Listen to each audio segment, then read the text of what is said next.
کیا نوحے اور منقبت میں میوزک کو استعمال کیا جا سکتا ہے؟ لڑکیاں نوحے اور منقبت پڑھ کر سوشل میڈیا پر اپلوڈ کر سکتی ہیں؟ اور کیا فضائلی نوحوں پر ماتم کرنا صحیح ہے؟ ان سوالوں کے جوابات کو جانیے اس ایپیسوڈ میں۔ آپ کے ذریعے پوچھے گئے سوالوں کے جوابات کو علماء سے حاصل کر کے انہیں آپ کے سامنے پیش کرتے ہیں۔ سبیل کمنٹ میں سوال کرنے کے لیے اسی ویڈیو کے کمنٹ باکس میں آپ کمنٹ کر سکتے ہیں یا پھر اس واٹس ایپ نمبر پر میسج کریں۔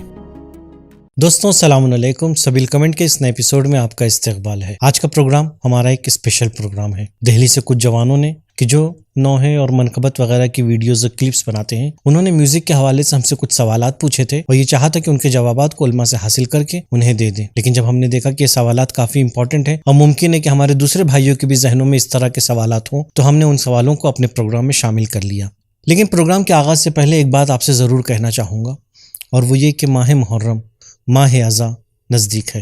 ممکن ہے اس سال ہم اس طرح سے اپنی عزاداری کو نہ منا سکیں، اتنی آزادی سے ہم مجلس و ماتم کو برپا نہ کر سکیں، شاید ہیلتھ منسٹری کی جانب سے بھی کچھ گائیڈ لائنز ہمارے لیے آئیں۔ لیکن ان تمام چیزوں کے باوجود ایک چیز جو طے ہے وہ یہ ہے کہ اس محرم کے کچھ آداب ہیں، اس محرم کا ایک احترام ہے۔ امام علی رضا علیہ السلام اپنے والد بزرگوار امام موسیٰ کاظم علیہ السلام کی سیرت کو بیان کرتے ہوئے فرماتے ہیں کہ جب محرم کا چاند نمودار ہوتا تھا تو کوئی میرے بابا امام موسیٰ کاظم علیہ السلام کے چہرے پہ مسکراہٹ نہیں دیکھتا تھا۔ 10 دن آپ اسی طرح سے رہتے تھے، اور جب عاشور کا دن آتا تھا تو وہ دن قیامت کا دن ہوتا تھا۔ اس دن آپ مسلسل گریہ وزاری کیا کرتے تھے اور ایک ہی جملہ کہا کرتے تھے کہ اس دن حسین کو شہید کر ڈالا گیا۔ تو دوستوں، ہم مجلسوں میں جا پائیں یا نہ جا پائیں، لیکن ماہ محرم ہے، ہمیں اس کے احترام کو باقی رکھنا ہے، اس کی حرمت کو پامال نہیں کرنا ہے۔ چلیں دوستوں، اب ہم چلتے ہیں اپنے پہلے سوال کی جانب۔ نوحوں میں اور منقبت میں میوزک استعمال کرنا جائز ہے؟ اگر جائز ہے تو شرائط کیا ہیں؟ کون سا میوزک جائز ہے اور کون سا میوزک حرام ہے؟ آیت اللہ سیستانی اور آیت اللہ خامنائی کی نظر میں برائے مہربانی بیان کریں۔ اس سلسلے میں پہلے ہمیں یہ جاننا ہوگا کہ کیا تمام میوزک حرام ہے یا نہیں، میوزک میں حلال میوزک بھی پائے جاتے ہیں۔ تو اس کا جواب آسان سا یہ ہے کہ میوزک حلال بھی ہیں اور حرام بھی ہیں۔ حرام میوزک کی 3 خاصیت ہے۔ سب سے پہلی خاصیت یہ ہے کہ وہ انسان کو اللہ کی یاد سے غافل کر دے۔ دوسری خاصیت یہ ہے کہ وہ میوزک گناہوں کی محفل سے مخصوص ہو۔ تیسری خاصیت یہ ہے کہ راک، ریپ اور اس طرح کے دوسرے ڈسکو کلبز وغیرہ میں جو میوزک چلتے ہیں، یہ وہ حرام میوزک ہے۔ اب سوال یہ کہ اللہ کی یاد سے غافل کر دینے والا کون میوزک ہے؟ اس کی بھی 4 خصوصیتیں ہیں۔ انسان اس میوزک سننے کے بعد غفلت کے سبب واجب کو ترک کرے، یا واجب کی ادائیگی میں سستی کرے، یا گناہ کو انجام دینے کی رغبت اس کے اندر آ جائے، جیسا کہ ہوتا ہے اکثر، یا یہ کہ گناہ کو انجام دے۔ یہ غافل کر دینے والا یاد خدا سے میوزک ہے۔ اور گناہوں کی محفل سے مخصوص میوزک، جیسے ایسی محفلیں کہ جہاں ناچ گانا، رقص و رقاصی ہو، وہ میوزک گناہ کی محفل کا میوزک ہے۔ ایسی محفل کہ جہاں مکس گیدرنگ ہو، مرد عورت سب ملے جلے ہوں، حجاب و حلال و حرام کا کوئی خیال نہ ہو، یہ بھی ایسی محفلوں میں بجنے والا میوزک بھی حرام ہے۔ ایسی محفلیں جس میں میوزک سن کر انسان کو گناہ کے انجام دینے کی رغبت آنے لگے، یہ بھی حرام میوزک کی کیٹیگری میں آتا ہے۔ اور اس کے بعد تیسرا یہ کہ راک، ریپ اور ڈسکو پاپس وغیرہ کے میوزک جو ہیں، یہ سارے حرام میوزک کی کیٹیگری میں آتے ہیں۔ اس طرح کے حرام میوزک چاہے جس چیز میں بھی استعمال ہو، جیسے قرآن کی تلاوت میں، نوحوں میں، قصیدوں میں، جس امام و معصوم کے نام سے استعمال ہوں، وہ حرام ہے، جائز نہیں ہے۔ ان کا استعمال کرنا ہرگز جائز نہیں ہوگا۔ بسم اللہ کے ساتھ یا قرآن کی آیت یا قصیدے کے ساتھ ان کو مکس کر دینا ان کے حلال ہونے کی دلیل نہیں ہوگا، جیسا کہ بہت سارے مثلا قوالیوں یا بہت سارے جدید قسم کے ترانوں میں ایسا کیا گیا ہے کہ جو کہ صحیح نہیں ہے۔ دوسری بات، حلال میوزک، ان کے علاوہ یہ حرام جو میوزک نہ ہو وہ حلال کہلائے گا۔ لیکن حلال میوزک کی بھی کچھ خاصیتیں ہیں، جیسے جنگی ترانوں کے میوزک ہیں، معتبر اسلامی ترانوں کے میوزک ہیں، یا مثال کے طور پہ غم و اندوہ کے میوزک ہیں، یہ بھی حلال میوزک کی کیٹیگری میں آتا ہے۔ البتہ غم و اندوہ کی میوزک میں کبھی کبھی غم جو ہے وہ عشق اور عاشقی اور عاشق و معشوق کا غم ہوتا ہے۔ یہ ایسے میوزک جو ہیں کہ جو گناہوں سے کے ہمراہ ہوتے ہیں، وہ میوزک چاہے غم کا ہو لیکن حلال نہیں ہے۔ لیکن اس کے علاوہ نارمل غم و اندوہ کا میوزک وہ جائز ہے اور حلال میوزک ہے۔ معتبر اسلامک سیریلز میں جو میوزک استعمال ہوئے ہیں وہ بھی حلال میوزک کی کیٹیگری میں آتے ہیں۔ اب سوال یہ ہے کہ ہم اپنے نوحوں قصیدوں میں استعمال کر سکتے ہیں، میوزک کو نہیں کر سکتے۔ میں نے عرض کیا کہ جو میوزک حلال ہے ان کا استعمال کرنا کوئی حرج نہیں ہے۔ البتہ ہمارے معاشرے میں ابھی وہ ایکسیپٹنس نہیں ہے، کیونکہ اب تک ہوتا نہیں آیا ہے ہمارے خاص کر بر صغیر کے معاشرے میں۔ لیکن بہرحال ہمارے معاشرے میں اتنی وسعت ہونی چاہیے کہ حلال خدا کو ہم حلال باقی رکھیں اور جو حرام ہے ہم اس میں غیرت دکھائیں، اور وہ حرام کو کبھی بھی اپنے معاشرے اور مذہب میں داخل ہونے نہ دیں۔ جیسا کہ بسا اوقات دیکھا گیا کہ مولا علی کی جشنی یا اس طرح کے دوسرے خوشیوں کے، معصوموں کی خوشیوں کی محفلوں میں ایسے میوزکس بجائے گئے کہ جو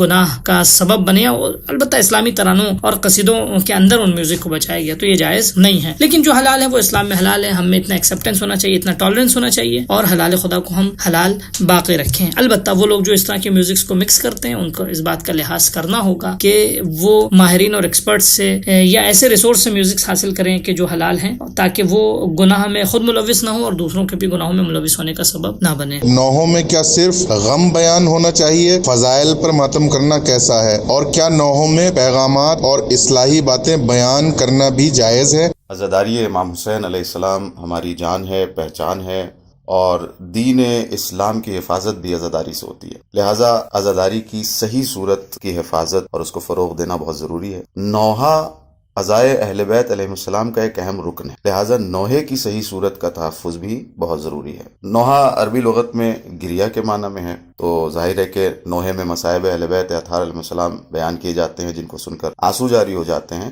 لیکن سوال یہ ہے کہ کیا نوحے میں مصائب کے علاوہ فضائل اہل بیت علیہ السلام کو بھی نظم کیا جا سکتا ہے یا نہیں؟ تو جواب یہ ہے کہ اگرچہ فضائل اہل بیت کو نوحے میں شامل کرنا یا فضائلی اشعار پر ماتم کرنا شریعت میں حرام نہیں ہے، لیکن ہر چیز حرام و حلال میں خلاصہ نہیں ہوتی، بلکہ معاشرے کے اعتبار سے کچھ باتیں مناسب اور نامناسب بھی ہوتی ہیں. نوحے میں ایک حد تک معرفت و فضائل اور کرم اہل بیت اطہار علیہ السلام پر مشتمل اشعار کو نظم کرنے میں کوئی قباحت نہیں ہے، لیکن اتنا خیال رہنا چاہیے کہ ایسا محسوس نہ ہو کہ مکمل طور پر ایک قصیدے کے اوپر جو ہے ماتم کیا جا رہا ہے. لہٰذا اگر نوحے میں فضائل کو بھی شامل کرنا ہے تو اس کا طریقہ یہ ہے کہ سلام کی طرح جیسے سلام ہوتا ہے، نوحوں میں بھی معرفت و فضائل اہل بیت پر مشتمل چند اشعار ہوں، لیکن زیادہ تر حصہ مصائب پر مشتمل ہو. اور اس کے مقابلے میں سننے والوں کا جو انداز داد و تحسین ہوتا ہے وہ بھی محفلوں جیسا نہ ہو کہ قصیدے اور نوحے کا فرق ہی ختم ہو جائے. اسی طرح نوحہ خواں طرز بھی ایسی اختیار کرے جو نوحے سے تناسب رکھتی ہو. اچھا، دوسرا اہم نقطہ نوحے میں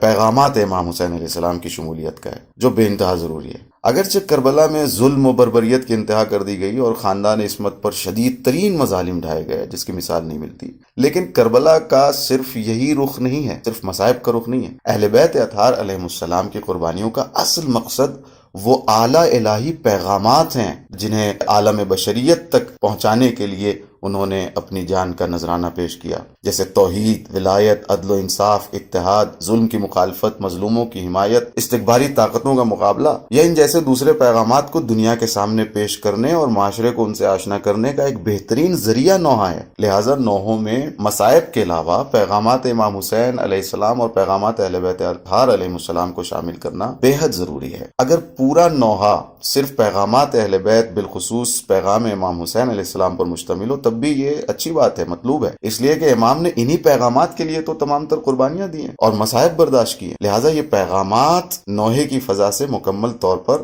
سازگار بھی ہیں. ابھی ہمارے ہند و پاک میں بر صغیر میں نوحہ خوانی کے میدان میں یہ کمی موجود ہے، یہ خلا موجود ہے. کچھ شعراء کرام اور نوحہ خوانوں نے اس خلا کو پر کرنے کی اچھی کوششیں کی ہیں، لیکن اگر تمام نوحہ خواں بالخصوص ہند و پاک کے مشہور و معروف نوحہ خواں حضرات یا نوحہ نویس حضرات جو ہے اس چیز کو پابندی سے عمل میں لائیں تو یقیناً معاشرے میں صحیح کربلا شناسی کو فروغ ملے گا، اور یوں ان محترم شعراء اور نوحہ خوانوں کے دوش پر جو ذمہ داریاں عائد ہوتی ہیں وہ بھی ادا ہوتی رہے گی. اپنے بیان و عمل سے مولا کے پیغامات کو زندہ رکھنا ہی مولا کی اصل نوکری ہے. کیا عورتیں منقبت پڑھ سکتی ہیں؟ شرائط کیا ہیں یہ بھی بیان فرما دیں. عورتیں بذات خود منقبت پڑھ سکتی ہیں، شرط یہ ہے کہ کوئی نامحرم ان کی آواز کو نہ سن رہا ہو.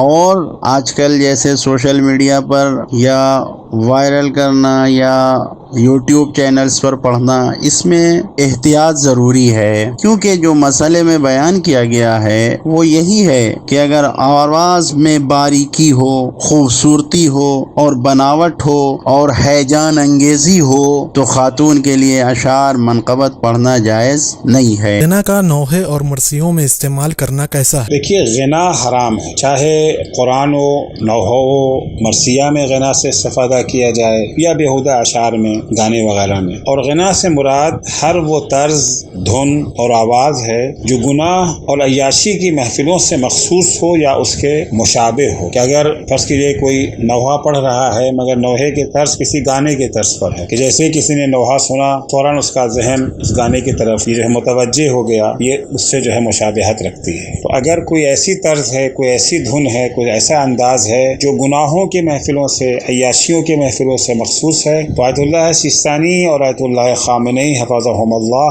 دونوں کے فتووں کے مطابق یہ جائز نہیں ہے، اس کا شمار غنا میں ہوگا اور غنا حرام ہے۔